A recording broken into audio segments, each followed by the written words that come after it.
ako mag-isa na nagplano, may grupo kami. They asked me if I had planned it. Sabi ko, I did not. I did not plan it.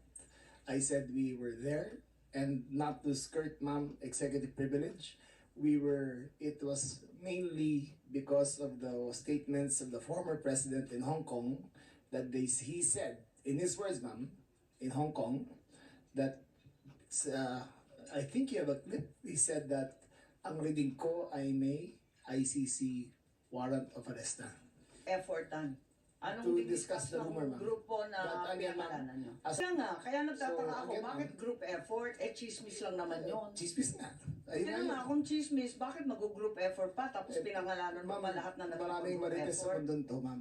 Dabis naman yung marites, dami-daming It was marites a sa amin. discussion of a rumor based. Chismis lang pala eh, bakit sesentensyahan yung tao sa base ng chismis? It was a Planning and that the other persons you named, hindi rin sila kasali dun sa pagpaplano. again, ma'am, we were discussing the statement of the former president while he was in Hong Kong, that he said that there was ang reading ko ay may warrant of arrest na ako. That was the only basis of the conversation, ma'am. So ito yung group effort ninyo. Yes, ma'am. Pinagtulong-tulungan ninyo yung isang bahagyang chismis. It was, ma'am, all of that is, again, Ng notice of arrest warrant, alas 3 ng umaga ng Martes, at sinabihan ang Pangulo ng alas 6. Nabasa niya naman sa alas 6 ng umaga. I So stand by ibig that, sabihin, hindi po chismis to. Meron ng notice of arrest warrant. you're Totoo na talking siya. about two different days, ma'am. Okay. Days, ma'am. Okay. March 10 Sige, clarify po ninyo para March 10 maintindihan namin. was conjecture. March 10, was chismis pa conjecture. lang yun. Yes, ma'am. Dala nung salita galing sa Hong Kong. Yes, ma'am. Okay. March Tapos, 11 was a formalized transmission Okay. by the ICC towards Interpol. Okay. By the ICC towards Interpol. And that was the first knowledge that this administration had. Alam natin yung procedure. Ang kasunod po Madalas nun, na natin ginawa yan eh. Kasunod po nun, mag-i-issue sila ng red notice. But this Teka. time, dahil po may urgency, they decided na it will go through by So lumundag na tayo mula sa diffusion, hindi man lang na-confirm, hindi man lang napagtibayan, hindi man lang nadaan sa commissioner nila, hindi man lang nailagay sa website o naging opisyal, lumundag na po tayo. Sa diffusion pa lang yan mo.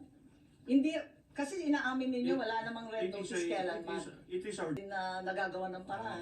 hindi. Yun, yung red notice. Kaya nga, ang pagkaintindi namin, red notice din ang sinasabi. Eh ngayon, lumalabas na wala kailanman na lumabas na red notice mula sa Interpol, kundi diffusion lamang. Baka dahil sa panahon, kasi mabilis po ang pagganap ng lahat, yung mga pangyayari. Mabilis po nangyayari. Kaya, marahil, sa ordinaryong pagkakataon, nandiyan po ang red notice. Dito, wala akong pagkakataon marahil.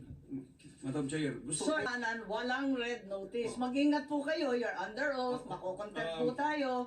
Dahil pagbibigyan natin, kasi sabi, red notice, yung pala, hindi red notice, nasa diffusion na po. There was no red notice and what was issued was merely a diffusion. Pakita po natin, may pagkakaiba yan, matindi. So, Attorney Alexis Medina po, you've written extensively on the distinction and application of surrender versus extradition. Ano ang nangyari kay Presidente Duterte? Surrender ba yan or extradition? On the basis of a post I made online, a legal opinion. 2016, I did not even vote for the former president. I was counsel for Grace Poe. Okay, so Senator Grace Poe. So my view that the arrest and detention and expulsion of the former president may have infringed several constitutional guarantees in favor of the former president. Thank you.